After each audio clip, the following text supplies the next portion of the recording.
नमस्कार प्रिय दोस्तों, आज की खबरों में आपका स्वागत है। आज हम आपको देश दुनिया की तमाम बड़ी खबरों को सिर्फ 5 मिनट के अंदर बताने जा रहे हैं। वीडियो को लाइक करें, चैनल को सब्सक्राइब कर दें। तो चलिए शुरू करते हैं। वित्त मंत्री निर्मला सीतारमण ने बजट 2024 पेश करते हुए घोषणा की है कि नई कर व्यवस्था के तहत 3 लाख पर वर्ष तक की आय पर कोई टैक्स नहीं लगेगा। 3 से 7 लाख की आय पर 5%, 7 से 10 लाख की आय पर 10% टैक्स लगेगा।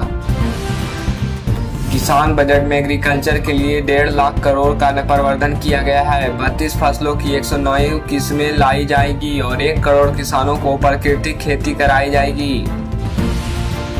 बिहार को नहीं मिलेगा विशेष राज्य का दर्जा। केंद्र सरकार ने स्पष्ट किया कि बिहार को विशेष राज्य का दर्जा नहीं दिया जाएगा। यह जवाब जदयू सांसद रामप्रीत मंडल के सवाल पर सोमवार को संसद में दिया गया।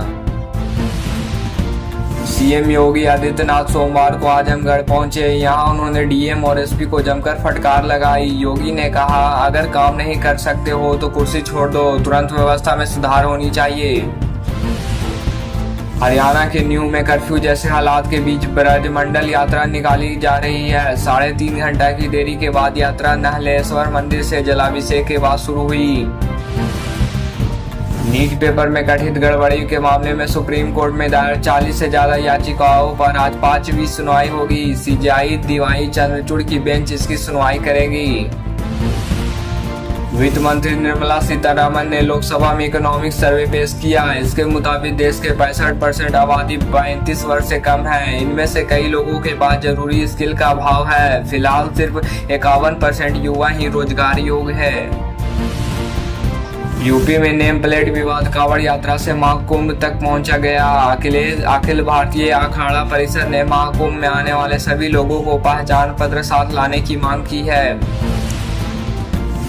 वित्त मंत्री निर्मला सीतारमण ने बजट को पेश करते हुए कहा कि कैंसर की 3 और दवाओं को सीमा शुल्क में छूट दी जाएगी। इसके अलावा उन्होंने कहा कि मोबाइल फोन और मोबाइल चार्जर पर सीमा शुल्क को घटाकर 15% करने की घोषणा है। सहारनपुर में ग्राम पंचायत उपचुनाव के लिए नामांकन पूरा हो गया है। 4 बीडीसी, 1 प्रधान और 7 सदस्य जीत गए हैं। मिर्जापुर पोल में 11 नामांकन हुए हैं। वित्त मंत्री निर्मला सीतारमण ने शिक्षा के लिए 1.48 लाख करोड़ रुपए का बजट पेश किया। यह पिछले बजट से 32% ज्यादा है। बजट भाषण में वित्त मंत्री ने नौकरियों और स्किल ट्रेनिंग से जुड़ी 5 स्कीम का ऐलान किया। अमेरिकी राष्ट्रपति चुनाव से बाइडेन के हटने के 24 घंटे बाद कमला हैरिस ने डेमोक्रेटिक पार्टी से नॉमिनेशन के लिए बहुमत हासिल कर लिया है। न्यूयॉर्क टाइम्स के अनुसार कमला हैरिस को अब तक 4000 से 1976 डेलीगेट्स का समर्थन मिल चुका है। केंद्रीय मंत्री निर्मला सीतारमण ने बजट 2024-25 पेश करते हुए बताया कि पीएम आवास योजना के तहत देश में 3 करोड़ अतिरिक्त मकानों का निर्माण किया जाएगा। नीट के सीजेआई ने पूछा, केनरा बैंक के पेपर कैसे बटे? एनटीए का जवाब, ये ह्यूमन एरर था। बैंक और सेंटर दोनों से गलतियां हुई।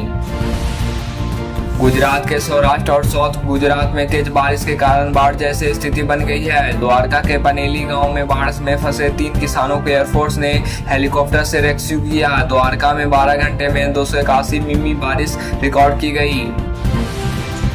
इजराइल के प्रधानमंत्री बेंजामिन नेतान्याहू जंग शुरू होने के बाद पहली बार विदेश दौरे पर अमेरिका जाएंगे। अमेरिका संसद को संबोधित करेंगे। सावन का पहला सोमवार उज्जैन में महाकाल की सवारी निकली। काशी विश्वनाथ में 2 लाख से ज्यादा श्रद्धालुओं ने दर्शन किए। टेलीकॉम कंपनियां अगले 12 महीने में कई बार टैरिफ बढ़ाएंगी। 3 जुलाई को टैरिफ 25% बढ़ा था। कैरेज रेटिंग के अनुसार इस बढ़ोतरी से जियो, एयरटेल और वोडाफोन आइडिया की प्रति यूजर औसत आय 182 रुपये से बढ़कर 220 रुपये हो जाएगी। रायलवेली में फर्जी पहचान पत्र बनाने वाला निकला करोड़पति। लखनऊ में फ्लैट सलोन में 5 मकान और जमीन। फिलहाल वह पुलिस की हिरासत में है। बजट 2024 में जनजातीय समुदाय की स्थिति सुधारने के लिए प्रधानमंत्री जनजातीय उन्नत ग्राम अभियान की शुरुआत की जाएगी। योजना से 63,000 गाँवों में 5 करोड़ जनजातीय लोगों को लाभ मिलेगा। खासकर आकांक्षी जिलों और जनजातीय बहु ग्रामों को यह लाभ मिलेगा।